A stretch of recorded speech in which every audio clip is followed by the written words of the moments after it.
Let's take a quick look back at a toy line, or rather a toy company that was kind of one of the unsung heroes of our childhoods back in the 80s. I'm talking about the California-based toy company Imperial Toys, which is probably best known for this.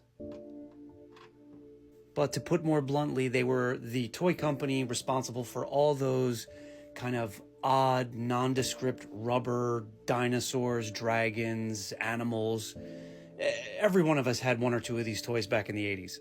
Rubber monsters or dinosaur toys that didn't really go to any toy line that I thought, but was always mixed into the toy bin with you know, your G.I. Joe figures, your Masters of the Universe, and so on and so forth.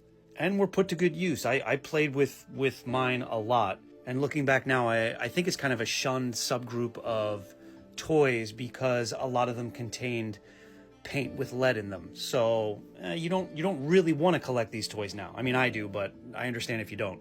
Here's another one that I think a lot of people had as a kid. Anyway, I'm rambling now. That brings us to this guy here that I just picked up. This guy is called SABERTOOTH Serpent.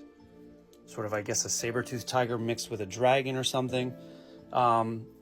What's interesting about this is that, and I was unaware of this, these guys were actually part of a defined toy line from Imperial Toys. Essentially, they took some of their rubber molded dragons and dinosaurs, slapped them with saddles that look very much like they want to be battle cats, and marketed them in a line called, what was it called? Dragons, Knights, and Daggers? Wait, yeah, that's what it was called. I just checked.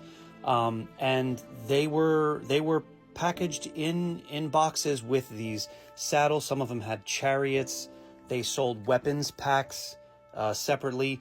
No figures to the line, which is interesting to me because it's kind of just a blatant confession that they were trying to get some of those Masters of the Universe dollars. They literally marketed toys that are clearly meant to be integrated in with Motu, and I'm assuming were sold much, much cheaper. Look at this. The saddles were actually like attached with like industrial zip ties. I don't think the previous owner put this on here. I think they came out of the box like this. And they look like they would go great with Masters of the Universe in a Masters of the Universe collection, just sold at a much cheaper price point. So there was money to be made there. And it makes perfect sense that Imperial decided to focus in on monsters and creatures that could work with He-Man and his guys, because there were a lot of other companies doing knockoff He-Man figures. For example, Remco was a line of action figures that were clearly meant to pay homage or basically just rip off He-Man. This is their Hercules figure, which for what it's worth goes great with Saber-Tooth Serpent.